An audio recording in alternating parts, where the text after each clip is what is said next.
ನಮಃ ಹರಿ ಓಂ. ಪ್ರಾಣಾದೇರೀಶಿತಾರಂ ಪರಮಸುಖನಿಧಿಂ ಸರ್ವದೋಷವ್ಯಪೇತಂ ಸರ್ವಾಂತಸ್ಥಂ ಸುಪೂರ್ಣಂ ಪ್ರಕೃತಿಪತಿಮಜಂ ಸರ್ವಬಾಹ್ಯಂ ಸುನಿತ್ಯಂ ಸರ್ವಜ್ಞಂ ಸರ್ವಶಕ್ತಿಂ ಸುರಮುನಿಮನುಜಾತೈಃ ಸದಾ ಸೇವ್ಯಮಾನಂ ವಿಷ್ಣುಂ ವಂದೇ ಸದಾಹಂ ಸಕಲಜಗದನಾದ್ಯಂತ ಮಾನಂದದಂ ತಂ. ಭಾಷ್ಯದಲ್ಲಿ ನಿನ್ನೆ ದಿವಸ ನಾವು ಓದುವಾಗ ಏನು ಮಾಡಿದ್ವಿ? ಅಥ ಬ್ರಾಹ್ಮಣಃ ಮುಕ್ತೋ ಭವತಿ ಇತ್ಯರ್ಥಃ. ಸ ಮುಕ್ತಃ ಏನ ಕೇನಾಪಿ ವರ್ತಯನ್ ಈದೃಶ ಏವ ಭಿಕ್ಷುಕ ಏವ ನ ಕದಾಚಿತ್ ಸ್ವತಂತ್ರೋ ಭವತಿ. ಇಲ್ಲಿಗೆ ಪಾಠ ಮುಗಿದಿತ್ತು, ಸರಿನಾ? ಇಲ್ಲಿ ಅವರು ಕಹೋಳರ ಪ್ರಶ್ನೆಗೆ ಉತ್ತರವನ್ನು ಕೊಡ್ತಾ ಇರುವಾಗ ಕಹೋಳರು ಜೀವರಿಗೂ ಭಗವಂತನಿಗೂ ಏನು ಭೇದ ಇದೆ, ಏನು ವೈಲಕ್ಷಣ್ಯ ಇದೆ, ವಿಲಕ್ಷಣತೆ ಇದೆ, ಮುಕ್ತರಾದ ಮೇಲೂ ಕೂಡ ಮತ್ತೆ ಜೀವನಿಗೆ ಭಗವಂತನಿಗೆ ವ್ಯತ್ಯಾಸ ಏನಿದೆ ಅದನ್ನು ನನಗೆ ತಿಳಿಸ್ರಿ ಅಂತ ಕೇಳಿದರು. ಅದಕ್ಕೆ ಉತ್ತರ ರೂಪವಾಗಿ ಏನನ್ನು ಹೇಳಲಿಕ್ಕೆ ಹೊರಟಿದ್ದಾರೆ? ಈ ಬ್ರಹ್ಮಾದಿ ದೇವತೆಗಳು ಮುಕ್ತರಾದ ಮೇಲೂ ಕೂಡ ಭಗವಂತನ ಅನುಗ್ರಹದಿಂದಲೇ ತಮ್ಮ ತಮ್ಮ ಸ್ವರೂಪಕ್ಕೆ ಯೋಗ್ಯವಾದ ಸ್ವರೂಪದಲ್ಲೇ ಇರುವ ಆನಂದವನ್ನು ಅನುಭವಿಸುತ್ತಾರೆ. ಇದನ್ನು ನಮಗೆ ತಿಳಿಯುವ ಭಾಷೆಯಲ್ಲಿ ಹೇಳಿದ್ದೇನು ಅಂದ್ರೆ ಭಿಕ್ಷಂತೋ ವರ್ತಂತೆ, ಆನಂದದ ಭಿಕ್ಷೆಯನ್ನು ಕೇಳಿಕೊಂಡಿರ್ತಾರ ಅಂತ ಒಂದು ಚಂದ ಕಾವ್ಯಮಯವಾದ ಭಾಷೆಯಲ್ಲಿ ತಿಳಿಸಿಕೊಡ್ತು ಉಪನಿಷತ್ತು. ನೋಡಪ್ಪ, ಇವತ್ತೇನು ಬ್ರಹ್ಮದೇವರಿದ್ದಾರೋ ಇವರು ತಮ್ಮ ಸಾಧನೆಯನ್ನು ಪೂರ್ಣ ಮಾಡಿಕೊಂಡು ಮುಂದೆ ಮುಕ್ತರಾದ ಮೇಲೂ ಕೂಡ ಮೋಕ್ಷದಲ್ಲಿ ಭಗವಂತನ ಅನುಗ್ರಹದಿಂದಲೇನೆ ತಮ್ಮ ಸ್ವರೂಪದ ಆನಂದವನ್ನು ಅನುಭವಿಸುತ್ತಾರೆ. ಆ ಆನಂದ ಎಷ್ಟಿದೆ ಅಂತ ಕೇಳಿದ್ರೆ ಭಗವಂತದ ಆನಂದದ ಸಾಗರದ ಮುಂದೆ ಒಂದೇ ಒಂದು ಹನಿಗೆ ಸಮಾನವಾದದ್ದಷ್ಟಿದೆ. ಅಂದರೆ ಭಗವಂತನ ಆನಂದ ಸಾಗರ, ಅದು ಪೂರ್ಣ ಆನಂದದ ಸಾಗರ ಇದೆ, ದೇವರ ಆನಂದ. ಅದರಲ್ಲಿನ ಒಂದು ಹನಿಯನ್ನು ಎತ್ತಿಕೊಂಡಾಗ ಹೆಂಗೆ ಕಾಣಿಸ್ಬೇಕೋ ಅದಕ್ಕೆ ಸದೃಶವಾಗಿ ಅದರ ಪ್ರತಿಬಿಂಬವಾದ ಇವರ ಸ್ವರೂಪಭೂತ ಆನಂದವನ್ನು ಅನುಭವಿಸುತ್ತಾರೆ. ಗಮನಿಸಬೇಕು, ಪ್ರತಿಬಿಂಬಭೂತವಾದ ಆನಂದ, ಭಗವಂತನ ಆನಂದ ಬಿಂಬಭೂತವಾದದ್ದು, ಇವರ ಆನಂದ ಪ್ರತಿಬಿಂಬಭೂತವಾದದ್ದು. ಎಷ್ಟು ವ್ಯತ್ಯಾಸದ ಅಂದರೆ ಭಗವಂತನ ಆನಂದ ಇದು ಸಾಗರ, ಬ್ರಹ್ಮಾದಿ ದೇವತೆಗಳಿಂದ ಹಿಡಿದುಕೊಂಡು ಎಲ್ಲರ ಆನಂದ ಆ ಸಾಗರದ ಒಂದನಿಗೆ ಪ್ರತಿಬಿಂಬವಾದದ್ದು, ಸದೃಶವಾದ ಪ್ರತಿಬಿಂಬವಾದ ಆನಂದವಿದೆ, ಅದನ್ನು ಅನುಭವಿಸುತ್ತಾರೆ ಅಂತ ಇಷ್ಟು ಜೀವಬ್ರಹ್ಮರ ವೈಲಕ್ಷಣ್ಯವನ್ನು, ವ್ಯತ್ಯಾಸವನ್ನು ತಿಳಿಸಿಕೊಟ್ಟಿದ್ದಾರೆ. ಪ್ರಮಾಣವನ್ನು ಕೊಡ್ಲಿಕ್ಕತ್ತಾರ, ನೋಡ್ಕೊಡ್ರಿ. ಏತಸ್ಸೈವ ಆನಂದಸ್ಯ ಅನ್ಯಾನಿ ಭೂತಾನಿ ಮಾತ್ರಾಂ ಉಪಜೀವಂತಿ ಇತಿ ಚ ವಕ್ಷತಿ ಅಂತದು ಸಿಕ್ಕಿದೆಯಾ? ಮುಂದಿನ ಭಾಷ್ಯವಾಕ್ಯ ಇಲ್ಲೇನು ಮಾಡಿದ್ರು ಆಚಾರ್ಯರು? ತಾವು ಏನು ಅರ್ಥವನ್ನು ಕೊಡಬೇಕಾಗಿತ್ತೋ ಆ ಅರ್ಥವನ್ನು ಕೊಟ್ಟುಬಿಟ್ರು ಈ ಉಪನಿಷತ್ತಿನ ಭಾಗಕ್ಕೆ. ಈಗ ಇದೇ ವಿಷಯ, ಯಾವ ವಿಷಯ?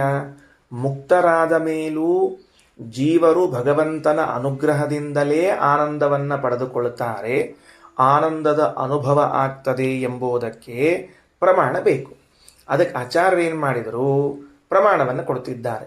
ಎಲ್ಲಿಯ ಪ್ರಮಾಣವನ್ನು ಕೊಡ್ಲಿಕ್ಕತ್ತಾರೆ ಅಂದರೆ ಗ್ರಂಥಾಂತರದ ಪ್ರಮಾಣ ಅಲ್ಲ, ಇದೇ ಗ್ರಂಥದಲ್ಲಿರುವಂತಹ ವಾಕ್ಯವನ್ನು ಪ್ರಮಾಣ ಕೊಡ್ಲಿಕ್ಕತ್ತಾರೆ. ಈ ಸರ್ತಿ ಒಂದು ಬೇರೆ ರೀತಿಯಿಂದ ಉದಾಹರಣೆ ಕೊಡ್ತಾರೆ, ಉತ್ತರಿಸ್ತಾ ಇದ್ದಾರೆ. ಅದಕ್ಕೆ ರಘುತ್ತಮ ಸ್ವಾಮಿಗಳವರು ಏನು ಮಾಡ್ಯಾರ ಅಂದ್ರೆ ಈ ವಾಕ್ಯಕ್ಕೆ ಏತಸ್ಸೈವ ಆನಂದಸ್ಯ ಅನ್ಯಾನಿ ಭೂತಾನಿ ಮಾತ್ರಾಂ ಉಪಜೀವಂತಿ ಅಂತೇನದಲ್ಲ, ಇದಕ್ಕೇನಂತಾರೆ ಅಂತಂದ್ರೆ ಈ ಉಪನಿಷತ್ತಿನಲ್ಲಿರುವ ವಾಕ್ಯವನ್ನೇ ಸಂವಾದಯತಿ. ಸಂವಾದಯತಿ ಅಂದ್ರೆ ಸಮಾನವಾದ ವಿಷಯವನ್ನ ತಿಳಿಸುವ ಮತ್ತೊಂದು ವಾಕ್ಯ. ಅದಕ್ಕೆ ನಾವೇನು ಕರಿಬೇಕು? ಸಂವಾದ ಅಂತ ಕರಿಬೇಕು. ಹಂಗಾರೆ ಇಲ್ಲೇನು ಬಂದದ ಈ ಅಧ್ಯಾಯದಲ್ಲಿ?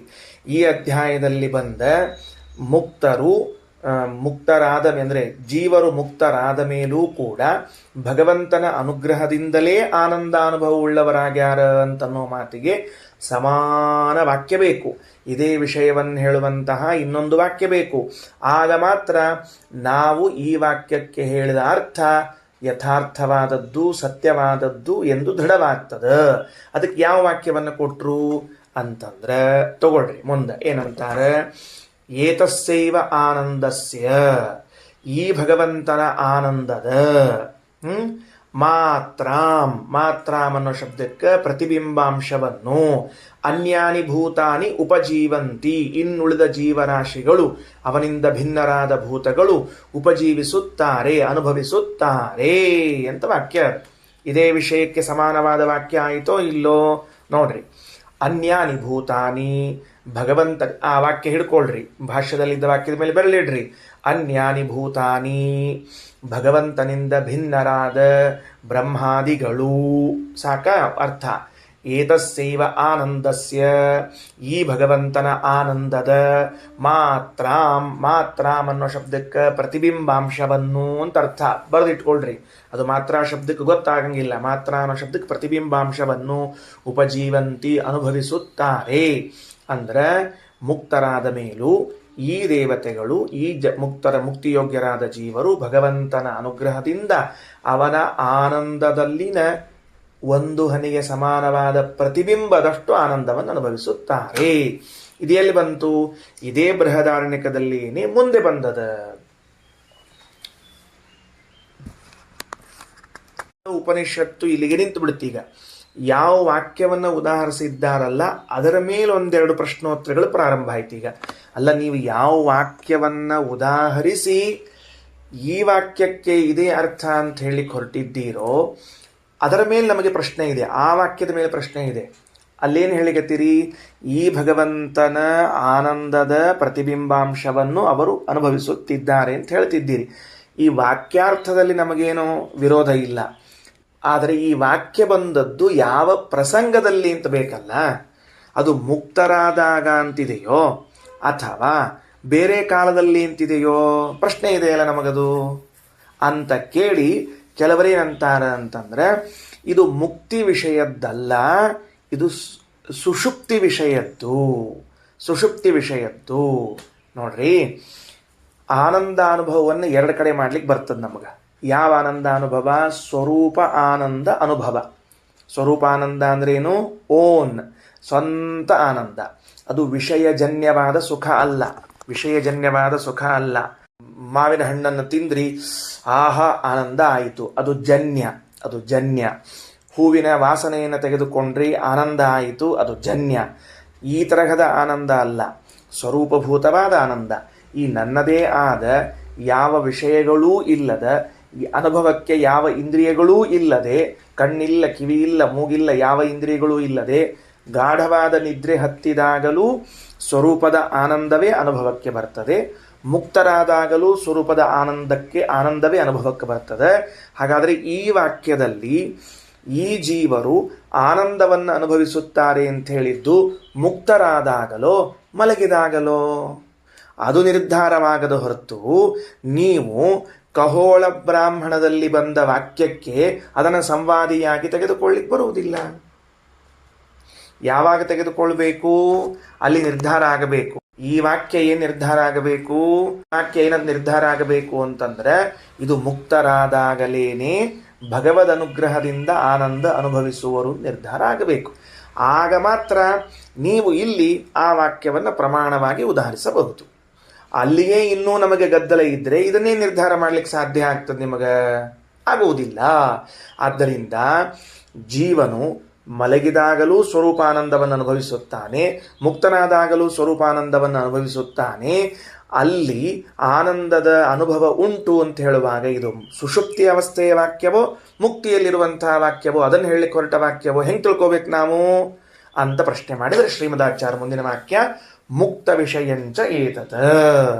ಇದು ಅವಶ್ಯವಾಗಿ ನಾವೇನು ತಿಳ್ಕೋಬೇಕು ಅಂದ್ರೆ ಮುಕ್ತರ ವಿಷಯವೇ ಎಂಬುದಾಗಿ ತಿಳಿದುಕೊಳ್ಳಬೇಕು. ಹೆಂಗ್ರಿ ಅದೇ ಮುಕ್ತರ ವಿಷಯ ನೀವು ಹೇಳ್ಬಿಟ್ರೆ ನಾವು ಕೇಳ್ಬಿಡ್ತೀವೇನು ಅಂದ್ರೆ ಅದಕ್ಕಂತಾರೆ ವಾಕ್ಯ ಯಾವ ವಿಷಯವನ್ನು ಹೇಳ್ತಾ ಇದೆ ಎಂಬುದು ನಿರ್ಧಾರ ಮಾಡೋದು ಹೇಗೆ ಅಂದರೆ ಉಪಕ್ರಮ ಉಪಸಂಹಾರಾದಿಗಳಿಂದ ನಿರ್ಧಾರ ಮಾಡಬೇಕು. ಏನು ಮಾಡಬೇಕು? ಉಪಕ್ರಮ ಉಪಸಂಹಾರಾದಿಗಳಿಂದ ಮಾಡಬೇಕು.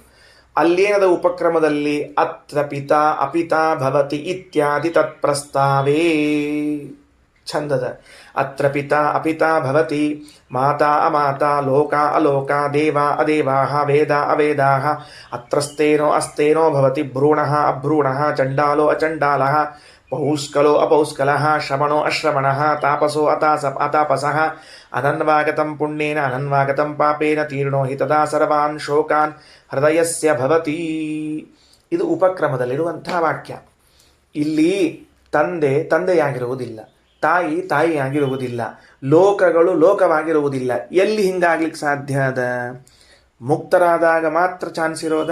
ಇಲ್ಲ ಮಲ್ಕೊಂಡಿದ್ದೀನಿ, ಮಲ್ಕೊಂಡಿದ್ದ ಹೊತ್ನೊಳಗೆ ನಮಪ್ಪಲ್ಲ, ನಮವ್ ಅಲ್ಲ ಅಂತ ಹಿಂಗೆ ಹೇಳಿಕ್ ಬರ್ತದೇನು? ಬರುವುದಿಲ್ವಲ್ಲ. ಅತ್ರ ಪಿತಾ ಅಪಿತಾ ಭವತಿ ವಾಕ್ಯ ನೋಡ್ರಲ್ಲಿ. ಇತ್ಯಾದಿ ತತ್ ಪ್ರಸ್ತಾವೇ, ಅದರ ಪ್ರಸ್ತಾವ ಅಂದ್ರೆ ಪ್ರಾರಂಭ. ಆ ಪ್ರಾರಂಭದಲ್ಲಿ ಸ್ಪಷ್ಟವಾಗಿ ಇದು ಮುಕ್ತರ ವಿಷಯ ಎಂದೆನಿಸಿದೆ. ಅದೇ ಆಕ್ರಿಯಾಚಾರ, ಮುಕ್ತರ ವಿಷಯ ಆಗಬೇಕು. ಏನೋ ಶ್ರೀಮದಾಚಾರ್ಯರಿಗೆ ಆ ವಿಷಯ ಹೇಳಬೇಕಾಗ್ಯದ ಅಂತ ಇಟ್ಟುಕೊಂಡು ಮುಕ್ತರ ವಿಷಯ ಅಂತ ಮುಂಗೈ ಜೋರ್ಲೆ ಹೇಳಲಿಕ್ಕತ್ತೀರೇನು ಅಂದ್ರೆ ಆ ವಾಕ್ಯವನ್ನು ಪೂರ್ಣ ಓದ್ರಿ. ಅವ್ರಂತಾರೆ ಮಲ್ಕೊಂಡಾಗ ಅಪ್ಪನೇ ಇರಂಗಿಲ್ಲ, ಮಲ್ಕೊಂಡಾಗ ಎಲ್ಲಿರ್ತಾನೆ ಅಪ್ಪ ಅಂತ ಹೇಳಿ. ಅವಾಗೆಲ್ಲ ಜ್ಞಾನ ಇರ್ತದೆ ನನಗೆ. ಮಲಗಿದಾಗಲೂ ಅಪ್ಪ ಅಲ್ಲ ಮತ್ತು ಮಗ ಅಲ್ಲ ಅಂತೇ ಇರ್ತದೆ, ಅಥವಾ ತಾಯಿ ಅಲ್ಲ ಅಂತ ಇರ್ತದೆ. ಯಾಕೆ ತಗೋಬಾರದು ಅಂದರೆ ಅದೇ ವಾಕ್ಯವನ್ನು ಮುಂದೆ ಓದ್ತಾ ಹೋದಾಗ ಅನನ್ವಾಗತಂ ಪುಣ್ಯೇನ ಅನನ್ವಾಗತಂ ಪಾಪೇನ, ಪುಣ್ಯ ಪಾಪಗಳ ಲೇಪ ಇರುವುದಿಲ್ಲ ಅಂತ ವಾಕ್ಯ ಅದು. ಇದನ್ನು ಹೇಳು. ಗಾಢವಾದ ನಿದ್ರೆ ಹತ್ತಿದಾಗ ಪುಣ್ಯ ಪಾಪಗಳ ಲೇಪ ಇಲ್ಲ ಅಂತ ಹೇಳೋಣಂತೆ. ಸಾಧ್ಯವೇ ಇಲ್ಲ. ಪುಣ್ಯ ಪಾಪಗಳ ಸಂಬಂಧ ಎಷ್ಟರವರೆಗೆ ಈ ಸ್ಥೂಲ ದೇಹವು ಇದೆಯೋ ಅಷ್ಟರವರೆಗೆ ಇದ್ದೇ ಇರ್ತದೆ. ಅಂದ ಮೇಲೆ ಅತ್ರ ಪಿತಾ ಅಪಿತಾ ಭವತಿ ಅಂತ ಪ್ರಾರಂಭ ಮಾಡಿಕೊಂಡು ಪುಣ್ಯ ಪಾಪಗಳ ಲೇಪವಿಲ್ಲದೇ ಇರುವಂತಹ ಅವಸ್ಥೆ ಅಂತ ಹೇಳ್ತಾ ಇದ್ದುದರಿಂದ ಇದು ಮುಕ್ತ್ಯವಸ್ಥೆಯ ವಿಷಯವನ್ನೇ ಹೇಳುತ್ತಿದ್ದಾರೆ ಉಪಕ್ರಮದಲ್ಲಿ. ಅದರ ಮಧ್ಯದಲ್ಲಿ ಬಂದ ವಾಕ್ಯ, ಅದರ ಕೊನೆಗೆ ಬಂದ ವಾಕ್ಯ ಅದರ ಮುಂದೆ ಬಂದ ವಾಕ್ಯ ಯಾವುದಪ್ಪ ಅಂತ ಕೇಳಿದರೆ ಏಷ ಪರಮ ಆನಂದ ಏತಸ್ಸೈವ ಆನಂದಸ್ಯ ಅನ್ಯಾನಿ ಭೂತಾನಿ ಮಾತ್ರ ಉಪಜೀವಂತಿ ಅಂತ ಬಂದಿದೆ. ಅಂದ ಮೇಲೆ ಒಂದಂತೂ ಸ್ಪಷ್ಟ ಆಯಿತು. ಪ್ರಾರಂಭದಲ್ಲಿ ಮೋಕ್ಷದ ವಿಷಯವನ್ನು ಹೇಳಿ ಮಧ್ಯದಲ್ಲಿ ಈ ವಾಕ್ಯ ಹೇಳಿದ್ದರಿಂದ ಮುಕ್ತರಾದ ಮೇಲೆ ಜೀವರು ಭಗವದ್ ಅನುಗ್ರಹದಿಂದಲೇ ಆನಂದಾನುಭವವನ್ನು ಪಡೀತಾರ ಅಂತ ಸ್ಪಷ್ಟ ಆಯಿತು. ಸರಿ ಆಯ್ತಾ? ಹೆಂಗೆ ಮಾಡ್ಲಿಕ್ಕೆ ಅಂತ ತಿಳ್ಕೊಂಡು ಶ್ರೀಮದಾಚಾರ್ಯ ಹೇಳಿದ್ದು. ಈಗ ನಾವು ಪಾಠ ಎತ್ತಿಕೊಂಡು ಕೊಳ್ಳೆ ಏನು ಶುರು ಮಾಡಿದ್ವಿ? ಖಗೋಳರು ಮುಕ್ತರಿಗೂ ಭಗವಂತನಿಗೂ ಇರುವ ವ್ಯತ್ಯಾಸವನ್ನು ತಿಳಿಸ್ರಿ ಅಂತ ಪ್ರಶ್ನೆ ಕೇಳಿದ್ರು. ಭಗವಂತನು ತಾನು ಯಾರ ಅನುಗ್ರಹವೂ ಇಲ್ಲದೆ ತನ್ನ ಆನಂದವನ್ನು ಅನುಭವಿಸುತ್ತಿರುತ್ತಾನೆ ಸದಾ. ಮುಕ್ತರಾದವರು ಭಗವಂತನ ಅನುಗ್ರಹದಿಂದಾಗಿ ಆನಂದವನ್ನು ಅನುಭವಿಸುತ್ತಾರೆ ಎಂಬುದು ಈ ವಾಕ್ಯದ ಅರ್ಥ ಅಂತ ಶ್ರೀಮದಾಚಾರ್ಯರು ತಿಳಿಸಿ ಮುಕ್ತ ಹಾಗೂ ಪರಮಾತ್ಮನ ವ್ಯತ್ಯಾಸವನ್ನು ತಿಳಿಸಿದರು. ಈ ವಿಷಯದಲ್ಲಿ ನಮಗೆ ಪ್ರಮಾಣವನ್ನು ಕೊಡ್ರಿ ಅಂತಂದಾಗ ಗ್ರಂಥಾಂತರದ ವಾಕ್ಯವನ್ನು ಉದಾಹರಿಸುವುದಕ್ಕಿಂತಲೂ ಇದೇ ಗ್ರಂಥದಲ್ಲಿ ಮುಂದೆ ಬಂದಿರುವ ವಾಕ್ಯವನ್ನು ಉದಾಹರಿಸುವುದು ಯೋಗ್ಯ ಎಂಬುದಾಗಿ ಭಾವಿಸಿ ಅದನ್ನು ಸಂವಾದ ಅಂದರೆ ಸಮಾನವಾದ ವಿಷಯವನ್ನು ತಿಳಿಸುವ ವಾಕ್ಯಾಂತರ ಅದನ್ನು ಉದಾಹರಣೆ ಮಾಡಿದರು. ಏತಸ್ಸೈವ ಆನಂದಸ್ಯ ಅನ್ಯಾನಿ ಭೂತಾನಿ ಮಾತ್ರ ಉಪಜೀವಂತಿ. ಈ ಭಗವಂತನ ಆನಂದದಲ್ಲಿನ ಪ್ರತಿಬಿಂಬಾಂಶ, ಆನಂದಕ್ಕೆ ಪ್ರತಿಬಿಂಬವಾದ ಅಂಶವನ್ನು ಜೀವರಾಶಿಗಳು ಅನುಭವಿಸುತ್ತಾರೆ ಎಂದು ಇಲ್ಲಿಯೇ ವಾಕ್ಯ ಇದೆ.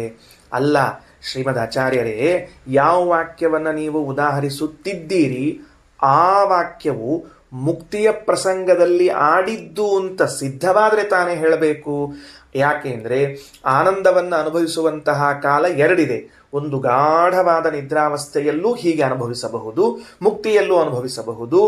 ಈಗ ಯಾಕೆ ಇದು ಗಾಢವಾದ ನಿದ್ರಾವಸ್ಥೆಯಲ್ಲಿ ಅನುಭವಿಸಿದ್ದು ಅಂತ ನಾನು ಅನ್ನಬಾರದು ಅಂತ ಹೇಳಿದಾಗ ಆಚಾರ್ಯರಂತಾರೆ ಅತ್ರ ಪಿತಾ ಅಪಿತಾ ಭವತಿ, ಮಾತಾ ಅಮಾತಾ ಭವತಿ, ಪುಣ್ಯೇನ ಅನನ್ವಾಗತಂ ಪಾಪೇನ ಅನನ್ವಾಗತಂ ಅಂತ ತಿಳಿದುಕೊಂಡು ಪ್ರಸ್ತಾವ ಪ್ರಾರಂಭದಲ್ಲಿ ಯಾವ ವ್ಯಕ್ತಿಗೆ ಮುಕ್ತನಾದಾಗ ತಂದೆ ತಾಯಿಗಳ ಸಂಬಂಧ ಇರುವುದಿಲ್ಲ, ಪುಣ್ಯ ಪಾಪಗಳ ಸಂಬಂಧ ಇರುವುದಿಲ್ಲ, ಲೋಕಗಳ ಸಂಬಂಧ ಇರುವುದಿಲ್ಲ ಅಂತ ಹೇಳಿದ್ದಾರೋ ಹಾಗಾದರೆ ಅದು ಮುಕ್ತನ ವಿಷಯವನ್ನೇ ಹೇಳುವ ವಾಕ್ಯವಾಗಿದೆ. ಒಂದು. ಎರಡನೆಯದ್ದು, ಇಲ್ಲ ನಾವು ಅದನ್ನು ಒಪ್ಪೋದಿಲ್ಲ, ನಾವು ಮಲಗಿದಾಗಲೇ ಅಂತ ಇಟ್ಕೊಳ್ತೀವಿ ಅಂತ ನಿಮ್ದೇನಾದರೂ ಹಠವಿದ್ದರೆ ಆಗ ವೇದವ್ಯಾಸ ದೇವರ ಸೂತ್ರ ಮುಂದಿನ ವಾಕ್ಯ ತಗೊಳ್ರಿ. ಓಂ ಸ್ವಾಪ್ಯಯ ಸಂಪತ್ಯೋ ಅನ್ಯತರಾಪೇಕ್ಷಮಾವಿಷ್ಕೃತಂ ಹೀತಿ ಭಗವದ್ವಚನಂ. ಏನದು ಭಗವದ್ವಚನಂ ಅಂದ್ರೆ ಸೂತ್ರ. ಸೂತ್ರಕ್ಕೆ ವೇದವ್ಯಾಸ ದೇವರು ಇದು ಶ್ರೀಮದಾಚಾರ್ಯ ಏನ್ ಕರ್ಲಿಕ್ಕತ್ತಾರೆ, ಭಗವಂತನ ಮಾತು ಅಂತ ತಿಳಿಸ್ತಾ ಇದ್ದಾರೆ. ಸರಿನಾ? ಇದೆಲ್ಲದ ಸೂತ್ರ 4ನೇ ಅಧ್ಯಾಯದ 4ನೇ ಪಾದದ 16ನೇ ಸೂತ್ರ ಬರೆದಿಟ್ಕೊಳ್ರಿ. 4-4-16 ಅಂತ ಬರೆದಿಟ್ಕೊಳ್ರಿ. ಅಲ್ಲೇನಂತಾರ, 4-4-16ರಲ್ಲಿ ವಿಷಯವನ್ನು ತಿಳಿಸಿಕೊಡ್ತಾರೆ. ಏನಂತ, ಸ್ವಾಪ್ಯಯ ಸಂಪತ್ಯೋ ಅನ್ಯತರ ಅಪೇಕ್ಷಂ ಆವಿಷ್ಕೃತಂ ಹಿ. ಇಷ್ಟು ಸೂತ್ರದ ಅಲ್ಲಿ ಇದೇ ಶ್ರುತಿಯನ್ನು ತೆಗೆದುಕೊಂಡು ಈ ಶ್ರುತಿಯು ಸುಪ್ತಿ ಮುಕ್ತ ವಿಷಯತ್ವಂ ಆವಿಷ್ಕೃತಂ. ಹೌದು, ಎರಡೂ ಒಪ್ಪಿಕೊಳ್ಳೋಣ. ಏನು ತೊಂದರೆ ಆಗ್ತದೆ ನಿನಗೆ? ಗಾಢವಾದ ನಿದ್ರೆಯಲ್ಲಿದ್ದಾಗಲೂ ಹೀಗಿದ್ದಾನೆ ಅಂತ ಇಟ್ಕೊಳ್ರಿ, ಮುಕ್ತಿ ಅವಸ್ಥೆಯಲ್ಲೂ ಹೀಗಿದ್ದಾನೆ ಅಂತ ಇಟ್ಟುಕೊಳ್ಳ್ರಿ. ಏನು ತೊಂದರೆ ಅದ? ಅದಕ್ಕೆ ವೇದವ್ಯಾಸ ದೇವರು ಏನು ಮಾಡಿಬಿಟ್ರು, ಇದು ಉಭಯ ವಿಷಯಕ ಅಂತ ಶ್ರುತಿಯನ್ನು ನಿರ್ಧರಿಸಿ ಬಿಟ್ಟಿದ್ದಾರೆ. ಆಗ ಪೂರ್ವ ಪಕ್ಷ ಪ್ರಶ್ನೆ ಮಾಡಿದವನಂತೆ ನಿದ್ರಾವಸ್ಥೆಯಲ್ಲೂ ನಾನು ಆನಂದವನ್ನು ಅನುಭವಿಸುವುದು ಭಗವಂತನ ಅನುಗ್ರಹದಿಂದ, ಮುಕ್ತಾವಸ್ಥೆಯಲ್ಲಿ ನಾನು ಆನಂದವನ್ನು ಅನುಭವಿಸುವುದು ಭಗವಂತನ ಅನುಗ್ರಹದಿಂದ. ಆಪ್ಯಯ ಸಂಪತ್ಯೋ ಅನ್ಯತರ ಅಪೇಕ್ಷಂ ಆವಿಷ್ಕೃತಂ. ಇದನ್ನ ಅನ್ಯತರ ಅನ್ಯತರ ವಿಷಯ ಎಂಬುದಾಗಿ ತಿಳಿಸಿಕೊಟ್ಟಿದ್ದಾರೆ. ಸರಿ, ಮುಂದೆ ಹೋಗೋಣಂತ. ಹಾಗಾಗಿ ವೇದವ್ಯಾಸ ದೇವರ ಪ್ರಕಾರ ಮುಂದೆ ಬರುವ ಈ ವಾಕ್ಯವು ಸುಷುಪ್ತಿ ಅವಸ್ಥೆಯಲ್ಲೂ ಮುಕ್ತಿ ಅವಸ್ಥೆಯಲ್ಲೂ ಎರಡೂ ಕಡೆಗೂ ಕೂಡ ಆನಂದಾನುಭವ ಉಂಟು. ಅದು ಭಗವಂತನ ಅನುಗ್ರಹದಿಂದ. ಹಾಗಾದರೆ ನಮಗೆಷ್ಟು ಬೇಕಾಗಿತ್ತು ಅಷ್ಟಂತೂ ಸಿದ್ಧ ಆಯಿತೋ ಇಲ್ಲೋ? ಸಿದ್ಧ ಆಯಿತು. ಏನು ಸಿದ್ಧ ಆಯಿತು? ಸಂವಾದ ಬೇಕಾಗಿತ್ತು. ಕಹೋಳರ ಪ್ರಶ್ನೆಗೆ ಉತ್ತರ ರೂಪವಾಗಿ ಹೇಳುವಾಗ, ಹೌದು, ಮುಕ್ತರಾದ ಮೇಲೂ ಈ ಜೀವ ಭಗವಂತನ ಅನುಗ್ರಹದಿಂದಲೇ ಆನಂದವನ್ನು ಪಡಿಬೇಕೇ ಹೊರತಾಗಿ ಸ್ವತಂತ್ರ ಆಗೋದಿಲ್ಲ. ಅಷ್ಟಕ್ಕೆ ಸಂಬಂಧಪಟ್ಟಂತೆ ಬಂದೋಯ್ತು, ಸಾಕು, ನಮ್ಮ ಕೆಲಸ ಆಯಿತು. ಇಷ್ಟಕ್ಕೆ ಬಂತು ನಮಗೀಗ.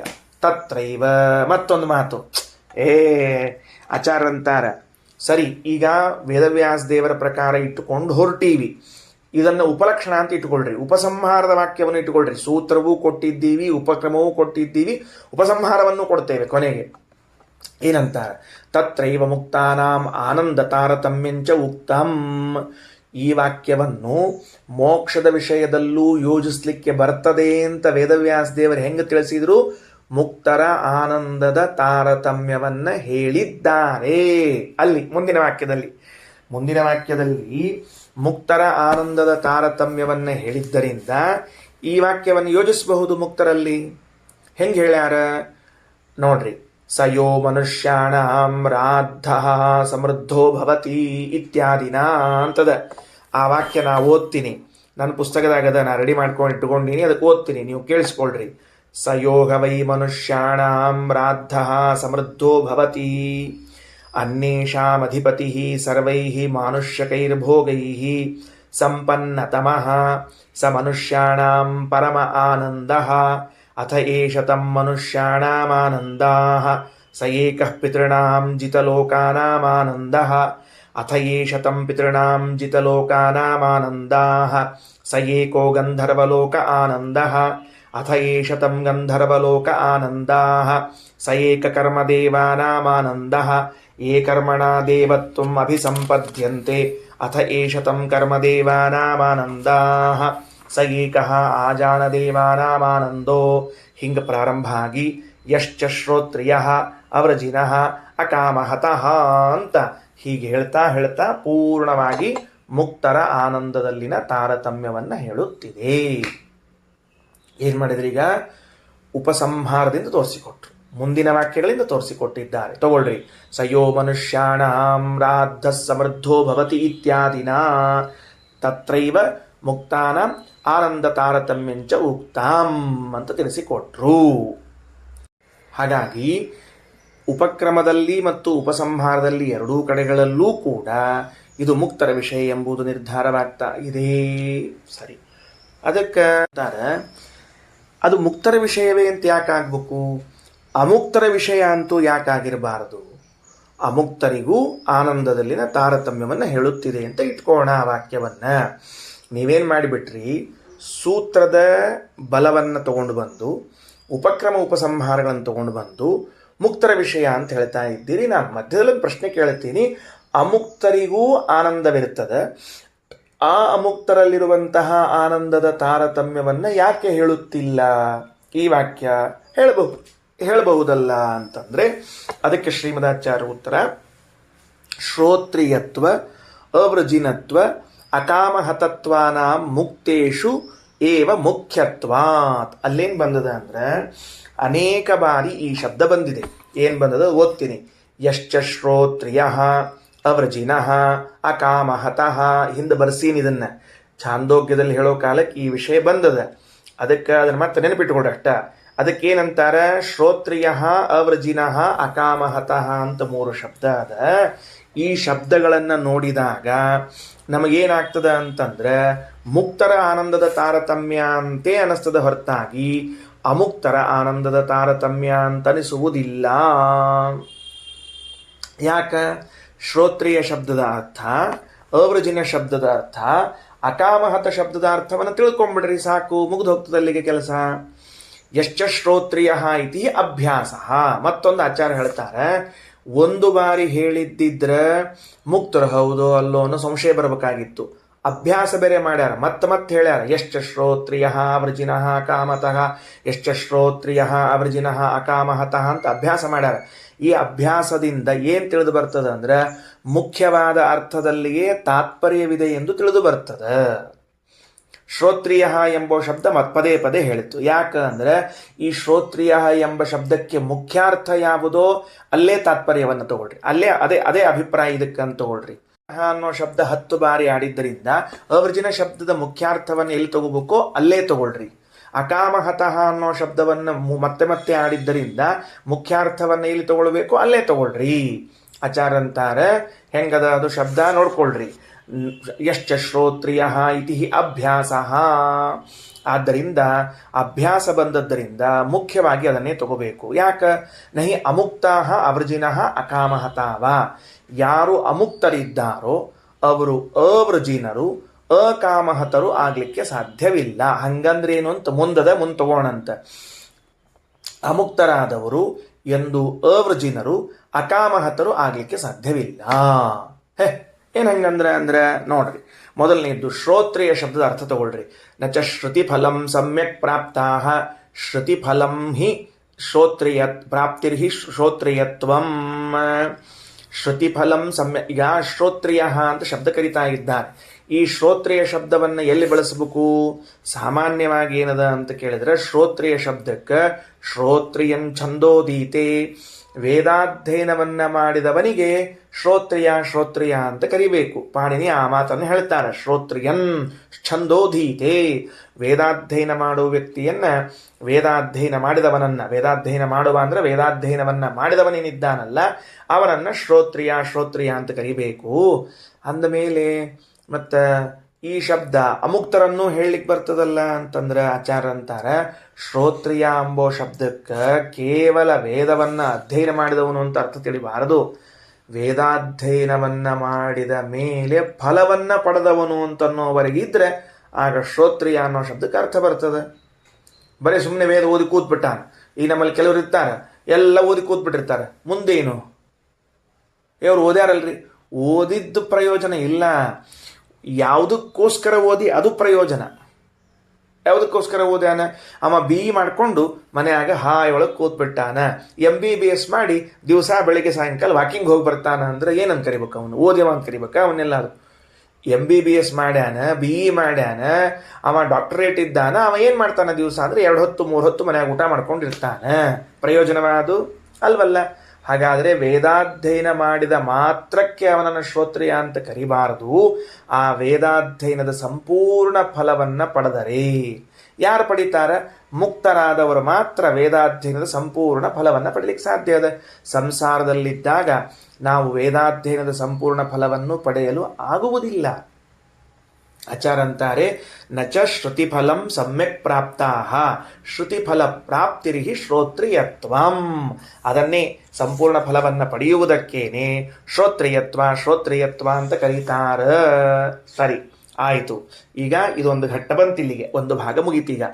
ಏನಾಯಿತು? ಖಗೋಳ ಬ್ರಾಹ್ಮಣನು ಮುಕ್ತರಾದ ಮೇಲೆ ಜೀವರು ಭಗವಂತರು ಇಬ್ಬರೂ ಭಿನ್ನ ಭಿನ್ನರಾಗಿ ಇರ್ತಾರೆ ಅಂತಂದರೆ ಅದು ಹೇಗಿರ್ತಾರೆ? ಭಿನ್ನರಾಗಿ ಇರ್ತಾರವೋ ಅಂತ ಪ್ರಶ್ನೆ ಕೇಳಿದ್ದಕ್ಕೆ ಯಾಜ್ಞವಲ್ಕ್ಯರು ಒಂದು ಲಕ್ಷಣವನ್ನು ಇಟ್ಟುಕೊಂಡು ತುಂಬ ಸೊಗಸಾದ ವಿವರಣೆಯನ್ನು ಮಾಡ್ತಾ ಇದ್ದಾರೆ.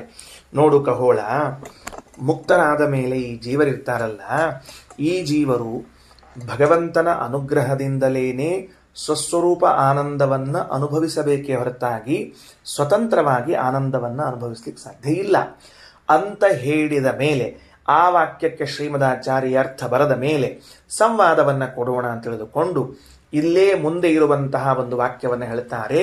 ಅನ್ಯಾನಿ ಭೂತಾನಿ ಏತಸ್ಯ ಆನಂದಸ್ಯೈವ ಮಾತ್ರ ಉಪಜೀವಂತಿ. ಈ ಜೀವರೆಲ್ಲರೂ ಕೂಡ ಮುಕ್ತರಾದ ಮೇಲೆ ಭಗವಂತನ ಅನುಗ್ರಹದಿಂದ ಆನಂದವನ್ನು ಅನುಭವಿಸುತ್ತಾರೆ ಅಂತ.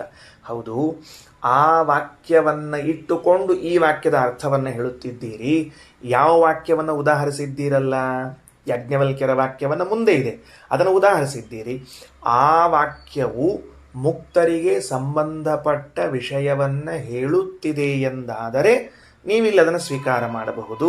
ಅದು ಮುಕ್ತರಿಗೆ ಸಂಬಂಧಪಟ್ಟದ್ದು ಅಂತ ಎಲ್ಲಿ ಸಿದ್ಧ ಅದ? ಅಲ್ಲ, ಸ್ವರೂಪಾನಂದದ ಅನುಭವ ಅಂತ ಹೇಳಿದ್ದೀವಲ್ಲ. ನಿದ್ರಾವಸ್ಥೆಯಲ್ಲೂ ಸ್ವರೂಪಾನಂದದ ಅನುಭವವನ್ನು ಅನುಭವಿಸಬಹುದು.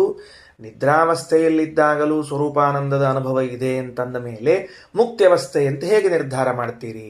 ಶ್ರೀಮದಾಚಾರ್ಯ ಅಂತಾರ ಉಪಕ್ರಮ ಉಪಸಂಹಾರ ಬ್ರಹ್ಮಸೂತ್ರ 3ರಿಂದ ನಿರ್ಧಾರ ಮಾಡ್ತೇವೆ. ಬ್ರಹ್ಮಸೂತ್ರದಲ್ಲಿ ಓಂ ಸ್ವಾಪ್ಯಯ ಸಂಪತ್ಯೋಹೋ ಅನ್ಯತರಾಪೇಕ್ಷಮಾವಿಷ್ಕೃತಂ ಹಿ ಓಂ ಅನ್ನುವಂತಹ ಸೂತ್ರ 4:4-16. ಅಲ್ಲಿ ವೇದವ್ಯಾಸ ದೇವರು ಈ ವಾಕ್ಯ ಸುಷುಪ್ತಿ ವಿಷಯ ಹಾಗೂ ಮುಕ್ತಿ ವಿಷಯ ಎಂಬುದಾಗಿ ನಿರ್ಧಾರ ಮಾಡಿದ್ದಾರೆ. ಎರಡೂ ತಗೊಳ್ಬಹುದು. ನಾವೀ ಪ್ರಸಂಗದಲ್ಲಿ ಮುಕ್ತರ ವಿಷಯ ಎಂಬುದಾಗಿ ತಗೊಳ್ತೇವೆ. ಯಾಕಂದ್ರೆ ಅತ್ರ ಪಿತಾ ಅಪಿತಾ ಭವತಿ, ಮಾತಾ ಅಮಾತಾ ಭವತಿ, ತಾಯಿಯಾಗಿರುವುದಿಲ್ಲ, ತಂದೆಯಾಗಿರುವುದಿಲ್ಲ. ಅಂದರೆ ಆ ಸಂಬಂಧಗಳು ಹೊರಟು ಹೋಗಿರುತ್ತವೆ. ಇದು ಉಪಕ್ರಮದಲ್ಲದ. ಪುಣ್ಯ ಪಾಪಗಳ ಲೇಪ ಇರುವುದಿಲ್ಲ. ಇದು ಉಪಕ್ರಮದಲ್ಲದ, ಪ್ರಾರಂಭದಲ್ಲದ. ಮುಕ್ತನಾದವನಿಗೆ ಮಾತ್ರ ಪುಣ್ಯ ಪಾಪಗಳ ಸಂಬಂಧ ಇಲ್ಲ ಅಂತ ಹೇಳಬಹುದು. ಮುಂದೆ ಉತ್ತರ ಭಾಗದಲ್ಲಿ ಈ ವಾಕ್ಯ ಮುಗಿದುಕೊಂಡು ಹೋದ ಮೇಲೆ ಏನದ ಅಂದ್ರೆ ಸಯೋ ಮನುಷ್ಯಾಣ ಆಮ್ರಾಧ ಸಮೃದ್ಧೋ ಭವತಿ ತೇ ಶತಂ ಆನಂದಾಹ. ಮುಕ್ತರ ಆನಂದದ ತಾರತಮ್ಯವನ್ನು ಹೇಳ್ತಾ ಹೋಗ್ತಿದ್ದಾರೆ. ಅಂದ ಮೇಲೆ ಉತ್ತರ ವಾಕ್ಯದಲ್ಲಿ ಮುಕ್ತದ ಆನಂದದ ತಾರತಮ್ಯ ಹೇಳ್ತಾರೆ, ಪೂರ್ವವಾಕ್ಯದಲ್ಲಿ ಆನಂದದ ಇದು ಮುಕ್ತರಾದ ಸ್ಥಿತಿಯನ್ನು ಹೇಳ್ತಿದ್ದಾರೆ. ಅಂದಮೇಲೆ ಇದರ ಮಧ್ಯದಲ್ಲಿ ಬಂದ ಒಂದು ವಾಕ್ಯವು ಮುಕ್ತರ ವಿಷಯವನ್ನೇ ಹೇಳಬೇಕು ಎಂದು ಸಿದ್ಧವಾಗ್ತದೆ. ಹಾಗಾಗಿ ಮುಕ್ತನಾದವನು ಭಗವದ್ ಅನುಗ್ರಹದಿಂದಲೇ ಸ್ವರೂಪಾನಂದವನ್ನು ಅನುಭವಿಸುತ್ತಾನೆ. ಇಲ್ಲ, ಅಲ್ಲಿ ಶ್ರೋತ್ರಿಯ ಅಕಾಮಹತಃ ಅವರ್ಜಿನಃ ಅನ್ನೋ ವಾಕ್ಯ ಅದ. ಆ ಶಬ್ದಗಳನ್ನು ನೋಡಿದಾಗ ಸಂಸಾರದಲ್ಲಿದ್ದವನು ಅಂತ ಅನಿಸ್ತದಲ್ಲ. ಯಾಕೆ? ಶ್ರೋತ್ರಿಯ ಅನ್ನೋ ಶಬ್ದವು ವೇದಾಧ್ಯಯನ ಮಾಡಿದವನು ಎಂಬ ಅರ್ಥ ಹೇಳ್ತಿರುವಾಗ ಈ ಶಬ್ದ ಇದ್ದ ವಾಕ್ಯವನ್ನು ನೀವು ಮುಕ್ತರ ವಾಕ್ಯ ಅಂತ ಹೆಂಗೆ ಹೇಳ್ತೀರಿ? ಅದಕ್ಕೆ ಶ್ರೀಮದಾಚಾರ್ಯ ಅಂತಾರೆ ವೇದಾಧ್ಯಯನ ಮಾಡಿದವನು ಅನ್ನುವಲ್ಲಿ ಆ ಶಬ್ದದ ಅರ್ಥ ನಿಲ್ಲಿಸಬಾರದು. ಯಾಕೆ? ವೇದಾಧ್ಯಯನ ಮಾಡಿದ ಫಲವನ್ನ ಹೊಂದಿದವನಿಗೆ ವೇದಾಧ್ಯಯನ ಮಾಡಿದವನು ಅನ್ನಬೇಕು. ಅದನ್ನು ಬಿಟ್ಬಿಟ್ಟು ಮತ್ತೆ ಲಗ್ನಾತು ಏನು ಮುಂದೆ ಲಗ್ನಾತು ಮುಂದೇನು? ಸಂತಾನವನ್ನು ಪಡೆದಾಗಲೇನೆ ಲಗ್ನ ಆತು. ಅಥವಾ ಡಿಗ್ರಿ ಮಾಡಿದಾಗ ಡಿಗ್ರಿ ಆತು ಅಂದ್ರೆ ಏನಾತು ಅಂದ್ರೆ ಮನ್ಯಾಗ ಕೂತು ಡಿಗ್ರಿ ಮಾಡಿದೇನು ಅಲ್ಲ, ಮತ್ತವ ಏನು ಮಾಡಬೇಕು? ಉದ್ಯೋಗಕ್ಕೆ ಹೋಗ್ಬೇಕು. ಹಾಗೆಯೇ ವೇದಾಧ್ಯಯನವನ್ನ ಮಾಡಿದವನು ಅನ್ನುವಲ್ಲಿ ತಾತ್ಪರ್ಯ ಅಲ್ಲ, ವೇದಾಧ್ಯಯನದ ಫಲವನ್ನ ಪಡೆದವನು ಎನ್ನುವಲ್ಲಿ ತಾತ್ಪರ್ಯ. ಆ ಫಲವನ್ನು ಎಲ್ಲಿ ಪಡೀಲಿಕ್ಕೆ ಸಾಧ್ಯದ? ಮುಕ್ತಿಯಲ್ಲಿ ಮಾತ್ರ ಪಡೀಲಿಕ್ಕೆ ಸಾಧ್ಯ ಅದ. ಇಲ್ಲಿ ನೀವು ಪಡೀಲಿಕ್ಕೆ ಸಾಧ್ಯ ಇಲ್ಲ. ಸಂಪೂರ್ಣವಾಗಿ ಅಲ್ಪ ಸ್ವಲ್ಪ ಪಡಿಬಹುದು, ಅಲ್ಪ ಸ್ವಲ್ಪ ಎಲ್ಲ ಕಾಲದಲ್ಲೂ ಅದ. ಸಂಪೂರ್ಣವಾದ ಫಲವನ್ನು ಎಲ್ಲಿ ಪಡಿಬೇಕು? ಮುಕ್ತಿಯಲ್ಲಿ ಪಡಿಬೇಕು. ಇದರ ಅರ್ಥ ಏನಾಯಿತು? ಈಗ ಶಾಸ್ತ್ರಾಧ್ಯಯನದ ಫಲವು ಮೋಕ್ಷವೆನಿಸಿದೆ. ಶಾಸ್ತ್ರಾಧ್ಯಯನದ ಫಲವು ಮೋಕ್ಷವೆನಿಸಿದೆ. ವೇದಾಧ್ಯಯನವನ್ನು ಮಾಡಿದ್ದಾನೆ, ಉಪನಿಷತ್ತುಗಳನ್ನು ಅಧ್ಯಯನ ಮಾಡ್ತಾನೆ. ಇದರ ಫಲ ಪೂರ್ಣ ಎಲ್ಲಿ ಪಡಿತಾನವ? ಮೋಕ್ಷದಲ್ಲಿ ಪಡಿತಾನೆ. ಹಂಗಾದ್ರೆ ಅದನ್ನು ಪಡಿಲಿಕ್ಕೆ ಏನಾಗಬೇಕು? ಮುಕ್ತನಾಗಲೇಬೇಕು. ಹೀಗಿದ್ದರಿಂದ ಅಮುಕ್ತರಾದವರು ಎಂದೂ ಕೂಡ ಅವ್ರಜಿನರು ಅಕಾಮಹತರು ಅಂತಾಗಲಿಕ್ಕೆ ಸಾಧ್ಯವಿಲ್ಲ. ಅಲ್ಲ, ಶ್ರೋತ್ರಿಯ ಶಬ್ದಕ್ಕೆ ಅರ್ಥ ಹೇಳಿದ್ರಿ ವೇದ ಅಧ್ಯಯನ ಮಾಡಿದವನು ಅಂತ, ಅದು ಸಂಸಾರದಲ್ಲಿದ್ದಾಗ. ಮುಕ್ತರಾದಾಗ ವೇದ ಅಧ್ಯಯನ ಮಾಡಿದ್ದರ ಫಲವನ್ನ ಪಡೆದವರು ಅಂತ. ಓಕೆ, ಅಕಾಮಹತಃ ಅಂತದಲ್ಲ, ಅದನ್ನು ಹೆಂಗೆ ಅರ್ಥ ಮಾಡ್ತೀರಿ? ಆಚಾರ ಅಂತಾರೆ, ಅಕಾಮಹತ ಅಂತನ್ನೋ ಶಬ್ದ ಮುಕ್ತರಿಗೆ ಹೊಂದುತ್ತದೆ ಹೊರತಾಗಿ ಸಂಸಾರದಲ್ಲಿದ್ದವರು ಎಂದೂ ಹೊಂದುವುದಿಲ್ಲ. ಏನಾಗೋದಿಲ್ಲ? ಅಮುಕ್ತರಿಗೆ ಅಕಾಮಹತತ್ವ ಅಂತನ್ನೋದು ಎಂದೂ ಹೊಂದುವುದಿಲ್ಲ. ಎಲ್ಲಿ ಹೊಂದುತ್ತದ ಅಂತ ಕೇಳಿದ್ರೆ ಮುಕ್ತರಾದ ಮೇಲೆ ಮಾತ್ರ ಅಕಾಮಹತ ಅಂತ ಹೊಂದದ. ಏನ್ ಹಂಗಂದ್ರೆ ಕಾಮಹತಿ ಇಲ್ಲದವರು. ಕಾಮಹತಿ ಇಲ್ಲದವರು ಅಂದ್ರೆ ಕಾಮದಿಂದ ಉಪದ್ರವ ರಹಿತರಾದವರು. ಅಕಾಮಹತ ಶಬ್ದದ ಅರ್ಥ. ಅಕಾಮಹತಃ ಅನ್ನೋ ಶಬ್ದಾರ್ಥವನ್ನು ಬರ್ಕೊಳ್ರಿ. ಏನ್ ಅರ್ಥ ಆಗ್ತದ? ಅಕಾಮಹತ ಅಂದ್ರೆ ಕಾಮ ಉಪದ್ರವ ರಹಿತ. ಕಾಮ ಅಂತನ್ನೋ ಶಬ್ದಕ್ಕೆ ತಲೆಯಲ್ಲಿ ಹೆಣ್ಣು, ಅದರ ಭೋಗ, ಈ ಅರ್ಥ ಬರಬಾರದು. ಬಯಸಿದ್ದು ಸಿಗದೆ ಇರುವಿಕೆ, ಇದು ಕಾಮೋಪದ್ರವರಹಿತ ಅಂತಂದ್ರೆ ಬಯಸಿದ್ದು ಸಿಗದೆ ಇರುವಿಕೆ. ಇದು ಸಂಸಾರದಲ್ಲಿ. ಬಯಸಿದ್ದು ಕ್ಷಣ ಮಾತ್ರ ತಡವಾಗದೆ ಸಿಗುವುದು ಮೋಕ್ಷದಲ್ಲಿ. ಇದನ್ನೇ ಅಕಾಮಹತ ಅಕಾಮಹತ ಅಂತ ಕರೀತಾರೆ. ಕಾಮಹತಿ ಅಂದ್ರೆ ಬಯಸಿದ್ದು ದೊರೆಯದೇ ಇರೋದು. ಶಬ್ದ ಕೇಳಿಸಿಕೊಳ್ಳ್ರಿ. A plus ಕಾಮಹತಿ. ಕಾಮಹತಿ ಅಂದ್ರೆ ಬಯಸಿದ್ದು ಸಿಗದೇ ಇರೋದು. ನಾನಿಲ್ಲೇನೋ ಬಯಸ್ತೇನೆ, ಸಿಗೋದಿಲ್ಲ. ಅಕಾಮಹತಿ, ಮುಕ್ತರು ಬಯಸುತ್ತಾರೆ, ತಕ್ಷಣಕ್ಕೆ ಸಿಗುತ್ತದೆ. ಕಾಮಹತಿ ಇಲ್ಲ. ಈ ಶಬ್ದದ ಇದನ್ನ ನೀವು ಎಲ್ಲಿ ಹೇಳಬೇಕು ಅಂತ ಕೇಳಿದ್ರೆ ಮುಕ್ತರಾದಾಗ ಮಾತ್ರ ಹೇಳಬೇಕೆ ಹೊರತಾಗಿ ಬೇರೆ ಕಡೆ ಹೇಳಲಿಕ್ಕೆ ಬರುವುದಿಲ್ಲ.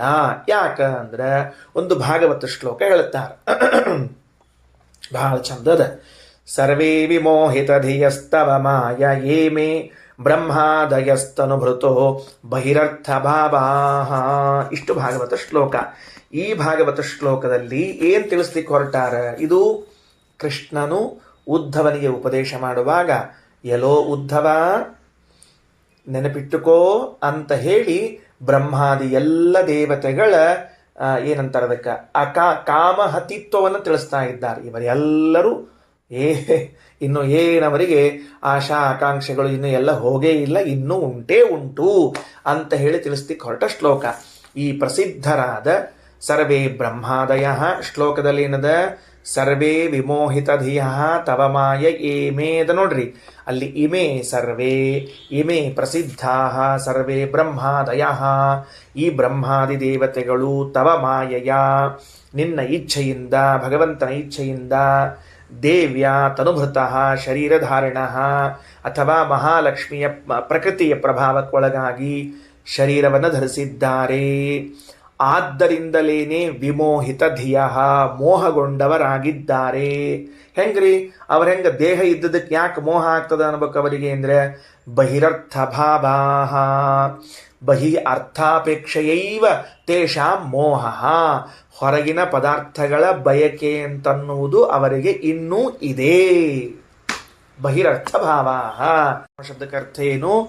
ಬಹಿಹಿ ಅರ್ಥ, ಹೊರಗಿರುವ ಅಂದ್ರೆ ಪರಮ ಸುಖವೆನಿಸಿರುವಂತಹ ತಮ್ಮ ಸ್ವರೂಪ ಸುಖ ಅದನ್ನ ಬಿಟ್ಟು ಹೊರಗಿರುವ ಇನ್ನುಳಿದ ಪದಾರ್ಥಗಳ ಅಪೇಕ್ಷೆಯನ್ನ ಮಾಡ್ತಾರಾದ್ದರಿಂದಾಗಿ ಅವರೇನರ್ಥದಕ್ಕೆ ಅಕಾಮಹತರು ಅಂತ ಅರ್ಥ ಅಲ್ಲ. ಅದಕ್ಕೆ ಇನ್ನೂ ಅಪೇಕ್ಷೆ ಮಾಡ್ಲಿಕ್ಕತ್ತಾರವರು. ಅಲ್ರಿ, ಅಪೇಕ್ಷಾ ಮಾಡಿದ ಮಾತ್ರಕ್ಕೆ ಹೆಂಗ ಅಲ್ದ? ಮತ್ ಸಂಸಾರದಲ್ಲಿದ್ದಾಗ ಅಪೇಕ್ಷಾ ಮಾಡ್ಲಿಕ್ಕತ್ತಾರ ಅಂದ್ರನ ಸಿಕ್ಕಿಲ್ಲ ಅಂತ ಅರ್ಥ ಹೌದಿಲ್ಲ? ಮತ್ತೆ ಅಪೇಕ್ಷೆ ಯಾವಾಗ ಮಾಡಬೇಕು?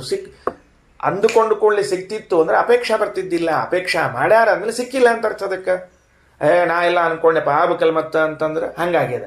ಅದಕ್ಕೆ ಅತಯೇವ ವಿಮೋಹಿತ ಧಿಯ. ಆದ್ದರಿಂದಲೇನೆ ನೋಡ್ರಿ, ಹೊರಗಿನ ಪದಾರ್ಥಗಳ ಅಪೇಕ್ಷಾ ಅದ ಅಂತನ್ನೋದಕ್ಕನ ಅವರು ವಿಮೋಹಿತ ಬುದ್ಧಿ ಉಳ್ಳವರು. ಆದ್ದರಿಂದಲೇನೆ ಶರೀರಧಾರಿಗಳು. ಯಾವಾಗ ನಮಗೆ ಈ ಶರೀರ ಬರ್ತದೋ ಆವಾಗ ಬುದ್ಧಿ ಮೋಹಕ್ಕೊಳಗಾಗ್ತದೆ. ಯಾಕೆ ಒಳಗಾಗ್ತದೆ ಅಂದ್ರೆ ಹೊರಗಿನ ಪದಾರ್ಥಗಳ ಅಪೇಕ್ಷೆ ಇರ್ತದ.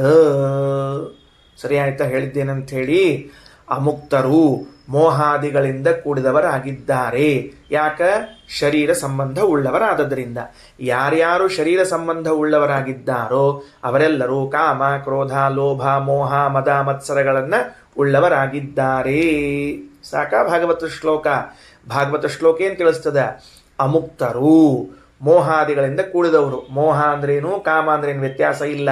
ಕಾಮ, ಕ್ರೋಧ, ಲೋಭ, ಮೋಹ, ಮದ, ಮತ್ಸರ ಇವುಗಳಿಂದ ಕೂಡಿದವರಾಗಿದ್ದಾರೆ. ಯಾಕ?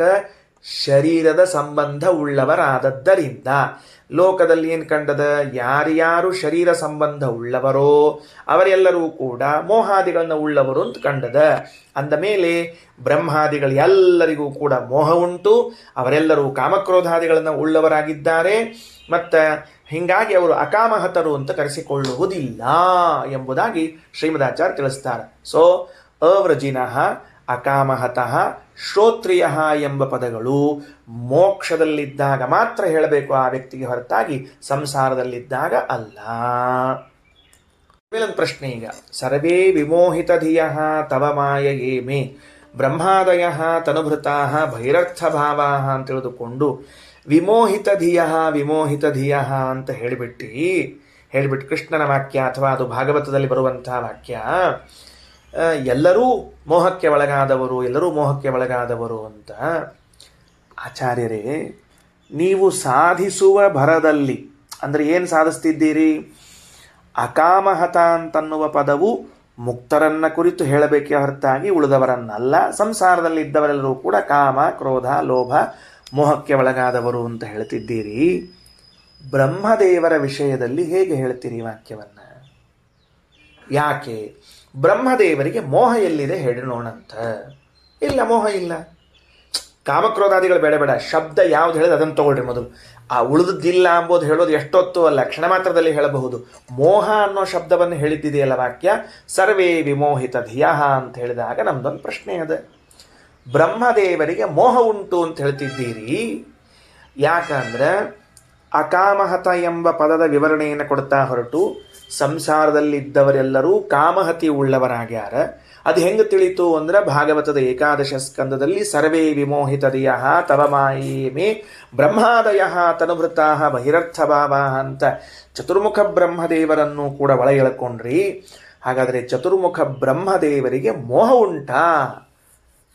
ಉಂಟಾ ಹೇಗೆ ಹೇಳ್ತೀರಿ ಅಂತ ಪ್ರಶ್ನಿಸಿಕೊಂಡು ರಘುತ್ತಮ ಸ್ವಾಮಿಗಳವರು ಭಾಗವತ ತಾತ್ಪರ್ಯದ ವಾಕ್ಯವನ್ನು ತಂದು ತೋರಿಸ್ತಾರೆ.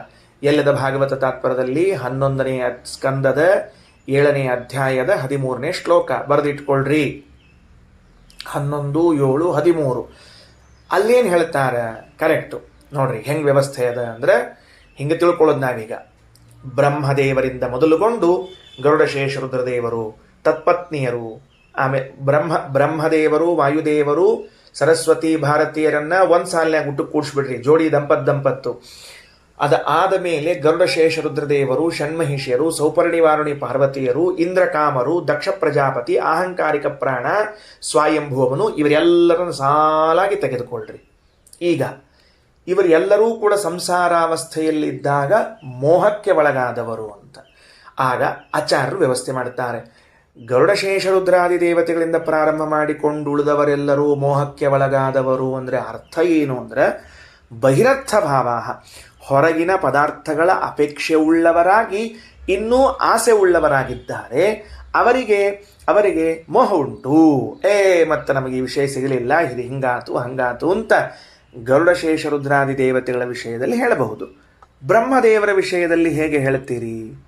ವಾಯುದೇವರ ವಿಷಯದಲ್ಲಿ ಹೇಗೆ ಹೇಳ್ತೀರಿ ಅಂತ ಕೇಳಿದಾಗ, ಈ ಮೋಹ ಎಂಬ ಶಬ್ದವು ಉಳಿದವರ ವಿಷಯದಲ್ಲಿ ಬಳಸಿದಾಗ ಬೇರೆ ಅರ್ಥವಾಗುತ್ತದೆ, ಉಳಿದವರ ವಿಷಯದಲ್ಲಿ ಬಳಸಿದಾಗ ಬೇರೆ ಅರ್ಥ ಆಗ್ತದೆ.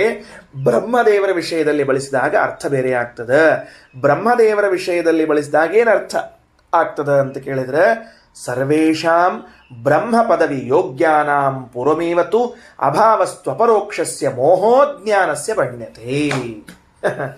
ಅವರಿಗೆ ಬ್ರಹ್ಮ ಪದವಿ ಯೋಗ್ಯಾನಾಂ, ಬ್ರಹ್ಮ ಪದವಿಗೆ ಯೋಗ್ಯರಾದ ರುಜುಗಣಸ್ಥರು ಅಂತೇನಿದ್ದಾರೋ ಅವರಿಗೆ ಶತಜನ್ಮಸು ಪೂರ್ವಂ 100 ಜನ್ಮಗಳ ಮೊದಲು ಅಭಾವಸ್ತ್ವಪರೋಕ್ಷಸ್ಯ ಅಪರೋಕ್ಷ ಜ್ಞಾನ ಇರುವುದಿಲ್ಲ ಅನ್ನುವುದನ್ನೇ ಜ್ಞಾನದ ಮೋಹ ಅಂತ ಕರೀತಾರ. ಮೋಹೋ ಜ್ಞಾನಸ್ಯ ಭಣ್ಯತೆ. ಬೇರೆ ಏನಿಲ್ಲ ಅವರಿಗೆ. ಮೋಹ ಅಂತ ಅನ್ನೋ ಶಬ್ದಕ್ಕೆ ಏನು ಅರ್ಥ ಮಾಡಬಾರದು? ಪದಾರ್ಥಗಳಲ್ಲಿ ಮೋಹ ಇದೆ, ಅಪೇಕ್ಷಾ ಇದೆ, ಆಶಾ ತೀರಿಲ್ಲ, ಇಂಥವೆಲ್ಲ ಅರ್ಥ ಮಾಡಬಾರದು. ಶ್ರೀಮದಾಚಾರ್ಯರ ಭಾಗವತ ತಾತ್ಪರ್ಯದ ವಾಕ್ಯ ಏನು ಅಂದ್ರೆ, ಬ್ರಹ್ಮದೇವರಿಗೆ ಇವತ್ತು ಎಲ್ಲಿ ವ್ಯವಸ್ಥೆ ಆದ? ಈ 100 ಅಂತ ಪ್ರಾರಂಭ ಆಗಬೇಕು. 100 ಉಲ್ಟಾ 1 2 3 4 100ನೇದು ಬ್ರಹ್ಮ ಪದವಿ ಅದ ಅಂತ ಇಟ್ಕೊಳ್ರಿ. ಆ 100ನೇದು ಬ್ರಹ್ಮ ಪದವಿ ಅಂದ್ರೆ ಈ 100 ಸಂಖ್ಯೆಯಲ್ಲಿ ಎಣಿಸುವಕ್ಕಿಂತ ಮೊದಲು, ಪರಿಗಣಿಸುವಕ್ಕಿಂತ ಮೊದಲು. ಅರ್ಥ ಆಗ್ತಾ ಇದೆಯಲ್ಲ? ಏನಾಗ್ತಾ ಇದೆ? ನಾ ಕೌಂಟ್ ಮಾಡ್ಲಿಕ್ಕೆ 1 2 3 4 5 ಅಂತ ಈ ವ್ಯಕ್ತಿಯಿಂದ ಕೌಂಟ್ ಮಾಡೋಕ್ಕಿಂತ ಮೊದಲು ಈ ವ್ಯಕ್ತಿಗಿಂತ ಹಿಂದೆ ಇದ್ದರೆ, ಅಂದ್ರೆ 100 ಸಂಖ್ಯೆಯೊಳಗೆ ಬರದೇ ಹೋದರೆ, ಹಿಂದಿನ ಸಂಖ್ಯೆಯಲ್ಲಿದ್ದಾಗ ಶತಜನ್ಮಸು ಪೂರ್ವಂ ಅವರಿಗೆ ಎಲ್ಲೋ ಒಂದು ಕಡೆಗೆ ಜ್ಞಾನೋದಯ, ಅಪರೋಕ್ಷ ಜ್ಞಾನ ಆಗ್ತದೆ. ತತ್ಪೂರ್ವದಲ್ಲಿ ಅವರಿಗೆ ಜ್ಞಾನ, ಅಪರೋಕ್ಷ ಜ್ಞಾನ ಇರುವುದಿಲ್ಲ. ಆ ಅಪರೋಕ್ಷ ಜ್ಞಾನ ಇಲ್ಲದೆ ಇರುವಂತಹ ಅವಸ್ಥೆಯನ್ನೇ ಬ್ರಹ್ಮದೇವರ ವಿಷಯದಲ್ಲಿ ಮೋಹವೆಂಬುದಾಗಿ ಕರೆಯಲಾಗಿದೆ ಹೊರತಾಗಿ ಗರುಡಶೇಷಾದಿಗಳಿಗೆ ಇದ್ದಂಥ ಮೋಹ ಅವರಿಗಿದೆ ಎಂದು ತಿಳಿಯಬಾರದು. ಸರ್ವೇ ವಿಮೋಹಿತ ಧಿಯಃ ಬ್ರಹ್ಮಣೋಪಿ ಮೋಹೋಪಪಾದನಂ ಕೃತಂ. ಈ ವಾಕ್ಯದಿಂದ ಶ್ರೀಮದಾಚಾರ್ಯರು ಬ್ರಹ್ಮದೇವರಿಗೂ ಮೋಹ ಉಂಟು ಅನ್ನುವಂಥ ಅಭಿಪ್ರಾಯವನ್ನು ಹೇಳಿದ್ದಾರೆ. ಇದರ ಅರ್ಥ ಏನಾಯಿತು ಅಂತಂದ್ರೆ, ಅವೃಜಿನಃ ಅಕಾಮಹತಃ ಆಮೇಲೆ ಶ್ರೋತ್ರಿಯ ಎಂಬ ಪದಗಳು ಸಂಸಾರಾವಸ್ಥೆಯಲ್ಲಿದ್ದವರಿಗೆ ಹೇಳಿಕ್ಕೆ ಬರುವುದಿಲ್ಲ, ಮೋಕ್ಷಾವಸ್ಥೆಯಲ್ಲಿದ್ದವರಿಗೆ ಹೇಳಬೇಕು ಅಂತ ತಿಳಿಸಿಕೊಟ್ರು. ಭಾಷ್ಯವಾಕ್ಯ ತಗೊಳ್ರಿ ನಿಮ್ಮಲ್ಲಿ ಪುಸ್ತಕ. ಸರ್ವೇ ವಿಮೋಹಿತ ಧಿಯಸ್ತವ ಮಾಯಯೇ ಮೇ ಬ್ರಹ್ಮಾದಯಸ್ತನುಭೃತೋ ಬಹಿರರ್ಥ ಭಾವಾ ಇತಿ ಭಾಗವತೆ. ಶರೀರ ಸಂಬಂಧಿನ ಮೋಹಾದಿಯುತತ್ವಂ. ಶರೀರ ಸಂಬಂಧ ಇದ್ದವರಿಗೆ ಮೋಹಾದಿಗಳು ಕೂಡುತ್ತಾವ. ಮೋಹಾದಿಯುತಾನಾಂ ಮೋಹಾದಿಗಳು ಉಳ್ಳವರು ನ ಶ್ರೋತ್ರಿಯತ್ವಂ ಅದುಃಖತ್ವಂ ಅಕಾಮಹತತ್ವಂ ವಾ. ಮೋಹಾದಿಗಳಿದ್ದವರಿಗೆ ಶ್ರೋತ್ರಿಯತ್ವವಾಗಲಿ, ಅದುಃಖತ್ವವಾಗಲಿ, ಅಕಾಮತ್ವವಾಗಲಿ ಇರುವುದಿಲ್ಲ ಎಂಬುದಾಗಿ ತಿಳಿಸಿದ್ದಾರೆ. ಶ್ರೀಕೃಷ್ಣಾರ್ಪಣಮಸ್ತು.